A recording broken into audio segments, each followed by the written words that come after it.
What are operating assets?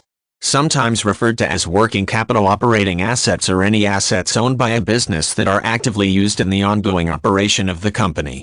Assets of this type may be tangible items such as equipment or intangible assets such as copyrights or trademarks. As long as the asset makes a contribution to the generation of regular income to the business, it can rightly be referred to as an operating asset. When most people think of operating assets, the first thing that comes to mind is the physical property that houses the business. This can include the office space where the business of the company is managed, as well as the plant that is used to manufacture the goods sold by the business. Machinery that is found on the plant floor and is directly involved with the creation of products also qualifies as an operating asset. Office equipment that directly aids in the generation and collection of revenues and other types of operating asset. Along with physical property, cash on hand is recognized as an operating asset. The current balance of the accounts receivable of a business is also considered essential for the ongoing operation of the enterprise.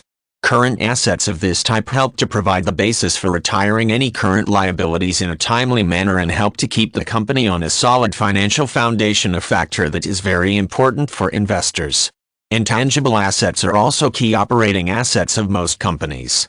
Assets that are classed as intellectual property are part of this group.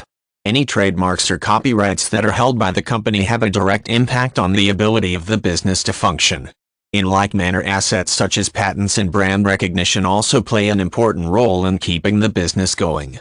One of the functions of operating assets is to keep the company in a position where the retirement of short-term debt is possible, with short-term debt defined as any debt that is to be paid in full within the next 12 months. Investors often look at the total value of operating assets as one means of determining if a business has what it needs to generate revenue that can settle these short-term obligations. If a business does not have sufficient operating assets, the investor is likely to consider the company a greater risk even if the volume of earnings is reasonable and the stock is currently performing well.